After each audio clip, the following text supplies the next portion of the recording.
एक बार की बात है, एक असफल व्यक्ति महात्मा बुद्ध के पास पहुंचा और उनसे प्रार्थना करके बोला, महात्मन, मैं अपने जीवन में एक सफल व्यक्ति बनना चाहता हूं, किंतु मुझे सही मार्ग नहीं मिल रहा। मैं ऐसा कुछ भी नहीं कर पा रहा हूं जिससे मैं अपने जीवन में एक सफल व्यक्ति बन सकूं। महात्मन, आज मैं आपके समक्ष बड़े ही आस से आया हूं। कृपया मुझे सही मार्ग बताएं ताकि मैं भी उस मार्ग पर चलकर अपने जीवन में एक सफल व्यक्ति बन सकूं। महात्मा बुद्ध ने जब उस व्यक्ति की बात को सुना तो वह अंदर से मुस्कुराए और बोले हाँ वत्स, इस दुनिया का ऐसा कोई भी व्यक्ति नहीं है जो अपने जीवन में एक सफल व्यक्ति नहीं बन पाए। हर एक व्यक्ति अपने जीवन में एक सफल व्यक्ति बन सकता है, किंतु उसके लिए कुछ नियम और कानून को मानना पड़ता है, कुछ चीजों को अपने जीवन में उतारना पड़ता है, कुछ संघर्ष करने पड़ते हैं। यदि तुम उसको मानने के लिए तैयार हो तो मैं तुम्हें बताने के लिए तैयार हूं। वह व्यक्ति बोला, जी महाराज, आज आप जो भी बताएंगे मैं उन सारी चीजों को बड़े ही ध्यान से सुनूंगा और उसे अपने जीवन में उतारने की पूरी कोशिश करूंगा।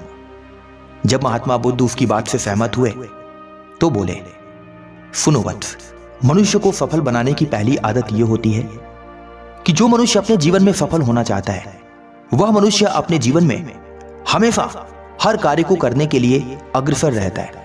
वह कभी यह नहीं कहता कि मैं इस कार्य को नहीं कर सकता, वो कभी यह नहीं कहता कि यह कार्य मेरे बस का नहीं। वह अपने मन में कभी नकारात्मक विचार नहीं लाता, बल्कि वह हमेशा कहता है कि मैं इस कार्य को कर सकता हूं, मैं इस कार्य को इस हद तक कर सकता हूं जिससे कि मैं एक सफल व्यक्ति बन सकूं। वह इस विचार से अपने कार्य को करता है और अपने जीवन में सफल होता है। यदि तुम भी एक सफल व्यक्ति बनना चाहते हो तो अपने मन में ऐसे ही विचार रखो। किसी भी कार्य से घबराओ नहीं और ना ही किसी कार्य को छोड़ो। तुम वो सब कुछ कर सकते हो जो तुम चाहते हो, इसलिए हमेशा अपने मन में सकारात्मक विचार रखो। सफल होने का दूसरा नियम है, पहले परिणाम के बारे में सोचो फिर कार्य को करो। देखो, तुम अपने जीवन में जो भी करना चाहते हो उसको करने के बाद अच्छा या बुरा कुछ ना कुछ तो होगा, लेकिन उससे पहले तुम यह विचार करो कि जो तुम कार्य करोगे उस कार्य को पूर्ण करने के बाद तुम्हें क्या हासिल होगा। क्या तुम्हारे कार्य से सिर्फ तुम्हारा ही नहीं अपितु समाज का भी लाभ होगा? क्या तुम्हारा कार्य इतना सही है जो तुम्हें आगे तक सफल व्यक्ति बना सकता है? क्या तुम इस कार्य को करके अपने जीवन में अत्यंत खुश रहोगे? ऐसा विचार करो, ऐसा सोचो। अपने मन में अपने कार्य की रूपरेखा बनाओ, उसे कल्पना करो, उसे जियो, उसे सच होते हुए देखो। उसके बारे में इस कदर सोचो कि जैसे कि तुम उस कार्य को पूर्ण कर चुके हो। ऐसा विचार करते ही तुम उस कार्य को बड़े ही आसानी से कर सकते हो और अपने जीवन में एक सफल व्यक्ति बन सकते हो। ध्यान से सुनो वत्स, जीवन में सफल बनने का तीसरा उपाय है, जीवन में कल्पनाशील बनो। विचार करो, सोचो, जितना सोच सकते हो उतना सोचो। जिस कार्य को आप करना चाहते हो या जिस चीज को आप पाना चाहते हो या जो भी चीज आप अपने जीवन में बनना चाहते हो उसके बारे में विचार करो, सोचो, कल्पनाएं करो। मन में बड़ी बड़ी कल्पनाएं करो। जैसे जैसे तुम कल्पना करोगे वैसे वैसे तुम्हारा लक्ष्य तुम्हारे समक्ष दिखाई देगा। विचार से ही मनुष्य अपने जीवन में बहुत बड़ी उपलब्धि प्राप्त करता है। जो मनुष्य विचार ही नहीं करता वह मनुष्य उपलब्धि प्राप्त नहीं कर सकता। इसलिए अपने जीवन में कल्पनाशील और विचारशील बनो। जीवन में सफल होने का चौथा उपाय है, हमेशा सबको साथ लेकर चलने की कोशिश करो। देखो वत्स, भले ही तुम्हें लगता होगा कि तुम अकेले सब कुछ कर सकते हो, किंतु ऐसा नहीं है। हाँ, यह सही है कि मनुष्य अपने जीवन में अकेले ही बहुत कुछ करता है, किंतु बड़ी सफलता को प्राप्त करने के लिए मनुष्य अकेले नहीं अपितु लोगों की सहायता की आवश्यकता होती है। इसलिए अपने जीवन में सभी को साथ लेकर चलने की कोशिश करो, सभी को जोड़कर चलने की कोशिश करो, तोड़कर नहीं। कहते हैं कि जुड़ाव में वो दम होता है जिससे आप कोई भी चीज प्राप्त कर सकते हो।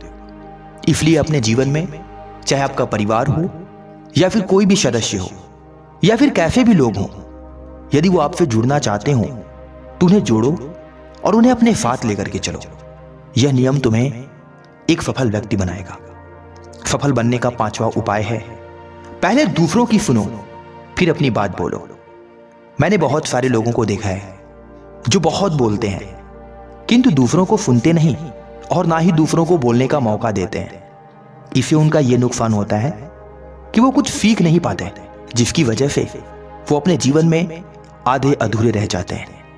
इसलिए पहले दूसरों की सुनो फिर बोलो, देखो वत्स, हर एक मनुष्य के पास कुछ ना कुछ ज्ञान जरूर होता है, परंतु उस ज्ञान को तुम तभी प्राप्त कर सकते हो जब तुम उसकी बात को ध्यान से सुनोगे, जब तुम उनकी बातों को सुनकर उस पर विचार करोगे।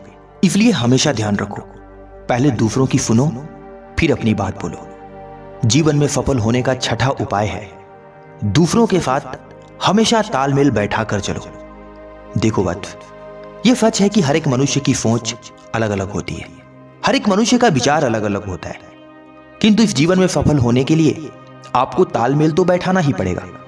यदि आपका तालमेल दूसरों के साथ नहीं बैठता तो आप उससे अपनी बात नहीं कर सकते और ना ही अपना विचार उससे साझा कर सकते हैं। इसलिए पहले आप कोशिश करो कि आप उससे अपनी तालमेल बैठाओ, उसके साथ जुड़ो, उसके साथ लगाव रखो, उससे मिलकर कुछ प्रेम जताओ, कुछ अच्छी बातें करो जिससे तुम्हारा तालमेल उसके साथ बैठ सके। ऐसा करने से तुम्हारा और उसका विचार मिलने लगेगा, जिससे वह तुम्हारी बातों पर ध्यान देगा और तुम्हारे बताए कार्यों को आसानी से करेगा। तुम जो भी सुझाव दोगे उसे, वह उसका आसानी से पालन करेगा, जिससे आप अपने जीवन में एक सफल व्यक्ति बन जाओगे। जीवन में सफल होने का सातवां उपाय है, अपने ज्ञान को बढ़ाते रहिए। देखो वत्स, अगर आपको लगता है कि आप बहुत बड़े ज्ञानी हो, आपको अब सीखने की कोई आवश्यकता नहीं है, तो आप गलत हो। आप अपने जीवन में बड़ी सफलता तभी प्राप्त कर सकते हो जब आप सीखते रहोगे। कहते हैं कि मनुष्य अपने जीवन में बड़ी सफलता तभी प्राप्त करता है जब वह निरंतर प्रयास करता रहता है और कुछ नया सीखता रहता है। जब तक सीखोगे नहीं, आगे बढ़ोगे नहीं। मनुष्य चाहे कितना भी ज्ञाता क्यों ना हो, किंतु वह इस दुनिया की सभी ज्ञानों को प्राप्त नहीं कर पाता। वह निरंतर सीखता रहता है और अपने जीवन में आगे बढ़ता रहता है। इसलिए सफल होने के लिए इस सातवें उपाय को अपने जीवन में हमेशा उतार के रखना, हमेशा कुछ सीखते रहना और आगे बढ़ते रहना।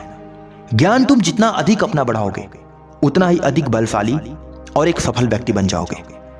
इतना कहने के बाद महात्मा बुद्ध शांत हो गए। वह व्यक्ति महात्मा बुद्ध की बात को सुनकर अत्यंत संतुष्ट हुआ और उन्हें प्रणाम करके अपने घर चला गया।